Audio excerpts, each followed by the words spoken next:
So, so my talk, is focusing on the coupling between the stellar wind evolution and the magnetospheric protection.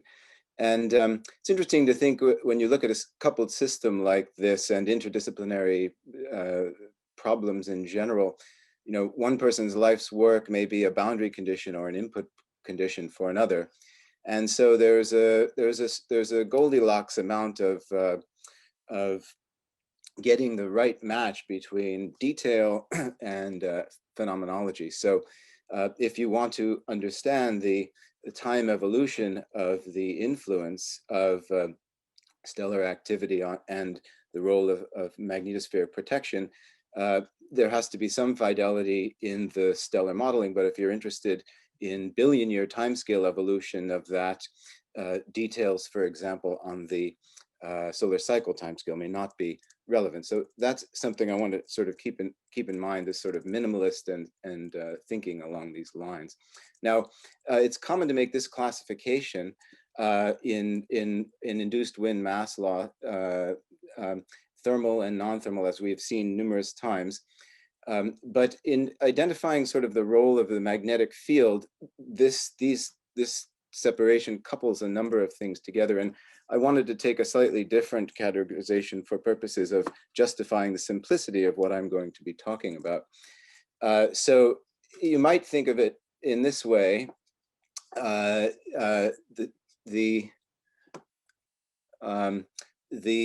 mass loss, dividing the mass loss stages into different components where the field can influence the process. So there's the input of energy and momentum into magnetosphere, or into the planetary atmosphere, and that comes from radiation, wind, tides, core heat release, these kinds of things. And here, the field most directly affects the stellar wind. In other words, radiation coming into the surface area of the planet is going to go right through the magnetic field. On the other hand, processes of redistribution of the energy input, this includes the complexity of plasma wave particle interactions. Here, again, the B can be complicated, not necessarily protective. And also in the input stage, as I'll point out, it's also not necessarily protective. But then there's the redirection of bulk plasma flow, trapping, for example. This would be applicable in the case of a hot Jupiter, for example. You might have radiation-dominated outflow, input, the radiation input generates a hydrogen outflow, but that sort of can be trapped by outgoing magnetic field. And so the trapping also in the terrestrial cases is an issue. So separating these three components, and then it allows you to sort of focus on each one of these and the role of the magnetic field. And then overall, one can get a general picture. So I'm going to focus on the input. That's the simplest one. And not so much the redistribution or redirection, although those are important. And just terminology here, hydrodynamic, radiative hydrodynamic, unmagnetized planet usually refers to the case in this context where it's an unmagnetized planet, but a magnetized wind, important that no intrinsic multipole magnetic field, but there is an induced field from the wind. And weakly intermediate magnetized cases that are described often in the literature here and elsewhere involve an intrinsic field and an incoming plasma field, but from the wind, but standoff radius less than or comparable to where the induced field develops. And the strongly magnetized case is where the planetary intrinsic field determines the boundary standoff distance by bounding the ram pressure. So why the atmosphere, why magnetic field not exclusively protective, particularly in the inflow? We've heard a little bit about this, and indeed the large magnetospheres can increase the collection area, total input mass, energy momentum, flux integrals over surface area, and there's also focusing of the energy towards the poles. So protection requires, if anything, it requires abating incoming mass, energy, and momentum, never mind the redistribution. But even this process itself is important. And indeed, we've seen there are reasons that have been discussed, and we can discuss further as to how this the subsequent stages after the initial collection, the field can be complexity. But just even focusing on this is what I want to do. So just for comparison, you can look at an unmagnetized and a strongly magnetized case, and I've superimposed them in the left figure, just to get a size comparison here,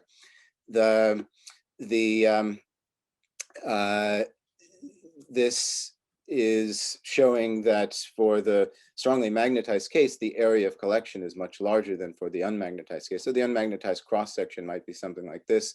This may be ion pickup that dominates the influence of the incoming wind on the outflow. And here, this is a capture of bulk flow and focusing towards the poles. So that's the basic picture here. In wind is incoming from the left, here in wind is incoming from the right. Now, to understand ultimately as a star evolves over time, the star wind evolves. So if you want to know how the wind power evolves and you want to know this theoretically, you have to couple a number of things together in a model for the stellar activity evolution. The dynamo, how does the dynamo evolve over time? Dynamo in a star produces magnetic flux. The flux goes to the corona. The corona is heated by some combination of magnetic energy and waves that produces X-rays, and that magnetic field that's produced also spins down the star, and the rotational evolution of the star then reduces the free energy available for the field for slow rotators. And then the wind spin down is affected, and the wind power is affected. So the mass loss rate, ultimately, all of these things evolve over time. You can use this simple holistic model to predict these quantities: luminosity, flux, spin down rate, magnetic field, and mass loss rate. And therefore, but the key here is wind, ram pressure. Now, the fidelity of this can be discussed, and this is a place in which there's lots of opportunity for further work to identify the pieces of physics that go into this. But in the model that I've used here, and it does reasonably well to capture broad trends of the X-ray luminosity over time. And there's a subtlety associated with saturating the X-ray luminosity for very fast rotators, in which the dynamo saturates for stars just like it does for fast rotating planets. And that happens over billion-year timescales. Now, those trends, those holistic, the model, which captures the rough trends, predicts that the mass loss rate goes as about approximately the flux. Empirical, the rough holistic model, which is very crude, but the data are also quite crude for lots of these quantity that are evolved. So there's a fidelity match between the holistic model and the data itself. Particularly the mass loss rate is interesting. The scaling varies depending on which set of data and what methods are used to infer it. But the model predicts something like this, which is not too far off. Now, you can also do what I'm about to do just using the empirical data, but it's nice to have theoretical basis for why you would use a particular scaling for the mass loss rate. So ultimately, mass, energy, momentum capture for unmagnetized and magnetized plasmas, if you compute the area of the magnetosphere balancing the ram pressure associated with this stellar evolution activity model, inflow speed now used from day-side magnetic reconnection for the strongly magnetized case, and then you get a ratio of the total mass inflow rate for strongly magnetized and unmagnetized planets. And this is the kind of ratio that you get. This is the standoff distance function of time because of the stellar activity model and the wind model. This is a reconnection rate in units of the Alfvén speed at the magnetopause. So there you go. And if you polar focus mass inflow rates per solid angle, magnetized versus unmagnetized case, then you get this formula as well, which is a higher power, more concentrated at the poles. And there's analogous formula for input and energy that you can derive, that we've derived. Now, if you put this together, if you combine stellar activity evolution models and you now combine this with and look at how much mass is captured and how much energy is captured, this is what's on the left. So this is the ratio of the standoff radius to the planet radius for a planet which has the field, dipole field strength on the right. So you imagine a fixed dipole field of your planet. The green is the Earth's case, and you go back in time, and this is the standoff radius of the planet based on the stellar evolution activity model. So as you go back in time, the wind is more powerful. So the standoff radius is reduced. And now these lines here, these horizontal lines, are lines at which various kinematic quantities above which, so for example, take the orange line. This is the line above which mass captured by a magnetopause from solar wind, I've used the model for the sun, exceed that of a naked unmagnetized planet. So in other words, if we look, this is the current age of the sun. If I look at how much mass has been captured just based on the size of the magnetosphere, we are already above this orange line, suggesting that the size of the magnetosphere has actually captured more mass over time than had there not been magnetosphere. However, energy. 2 minutes. Okay. Energy, which is the dashed line here, for the Earth's case, is well above the current value for the standoff radius given the current, given the Earth's magnetic field. So you see that the energy capture has been much less. Now, if you go to the future in this kind of model and you think of the polar capture, which has focused energy, it may be that as we move to the future, we are in fact above the line for energy capture focused towards the poles. Now, the figure on the right is using an empirical model for the stellar wind evolution from wood. The interpretations are relatively similar. The theoretical models for this and the empirical model for the wind don't differ that much, and there are just constraints here shown based on meteorite inferences for the actual magnetic field. But so now, and you can also use this to get an upper limit, absolute upper limit on the escape loss by assuming that all of the captured energy or momentum is dumped exactly into particles that go at the escape speed. That is not a comprehensive model. That does not include the redistribution process or the trapping, but it's just an interesting limit that would give a maximum outflow rate. And so I simply did that and compared using energy momentum conservation to the various mass loss rate for Earth, Venus, and Mars. And they're all above the limits that you see.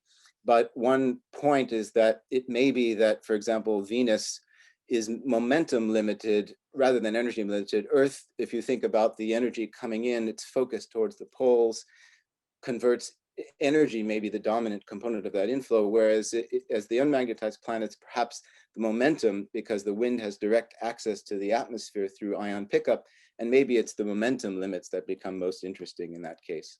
So I can go to the conclusions here.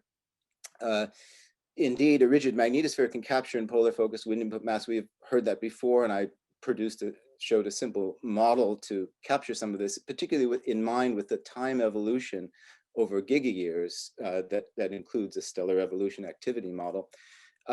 And this is this time evolution is an important theme. If you're interested in, and so Earth may have accumulated more mass than it would have without more energy per solid angle, maybe in the future. But this highlights the importance of the role of the magnetic field in the other processes, the redistribution, redirection. We've heard that theme with other speakers. There's much opportunity for improvement in the stellar activity time evolution modeling, but I do want to emphasize a point, which is that in doing these things, if we're interested in statistical trend predictions for water loss, for example, in habitable exoplanets as populations, then detailed stellar activity over cycle periods may not be needed for modeling billion-year trends. And so that's a general theme of matching the fidelity of your theoretical model with what question you're actually asking.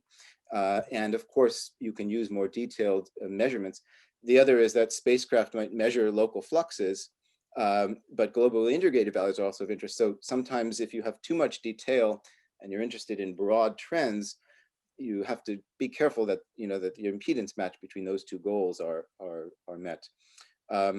And another generalization of this in the very broad minimalist sense is to include some planetary evolution over the time scales and field evolution or obliquity of the timescales that you also have the stellar evolution activity modeling. So that's it. Thank you very much, Eric. There's a question from chat from Antoine. If I understand correctly, you assume a constant planetary field in your model. For close-in planets, this may also be subject to change over time due to either migration or stellar forcing changes. Have you investigated these possible variations? Also, most recent paper from Wood revised the m.fx trend that seemed to be more consistent with basic theoretical assumptions. Excellent. Yes, excellent. Thanks for those comments. And a question. So yes, assumed here that the planetary field is in fact is a constant. But indeed, I'm also thinking, so in the last comment of the conclusion here, thinking about ways in which the planet could evolve, and in fact the ways in which the field on the planet could evolve. So you can do fairly holistically and minimalistically incorporating some modeling of the field evolution to the coupling with the stellar activity evolution. Well, one more question from Debaitu. Are the solar wind evolution for the future sun based on the empirical mass loss rate versus rotation speed relation? This depends on assuming that the stellar gyro chronology relation holds throughout the lifetime of a sun-like star, but recent results indicate a breakdown of these relations, most likely due to switching of the dynamo to a low activity mode. Yes, I mean, so one can empirically, so yes, so there is a change in the evolution in the future. So far, the model here has not incorporated that that change in the spin down rate. It's easy to incorporate. The model here is based on a theoretical model in which a fixed fraction of the magnetic energy goes into open field lines. However, there's another explanation that emerges from our model, which is included, which is that conductivity thermal conductivity plays a relatively more important role in the future. And this is a subtlety of the model with Owen. So we established the role of thermal conductivity and by assuming coronal equilibrium and such. And it turns out that another possible reason for this effect, which is included in the model, it is included in the spin down model for the future Earth. The flux, the spin down rate is that the some of the thermal energy is not coupled into the wind, but it's actually lost by thermal conduction. So the spin down rate is reduced in our model in the future, but for a different reason from what is proposed by the arguments that it might be a change in the actual dynamo geometry, whether it's an open field line, large scale open field line geometry, or has closed field line. So there is a change in the rotational evolution in our model, but it comes from a different reason, and that's actually a separate and interesting discussion.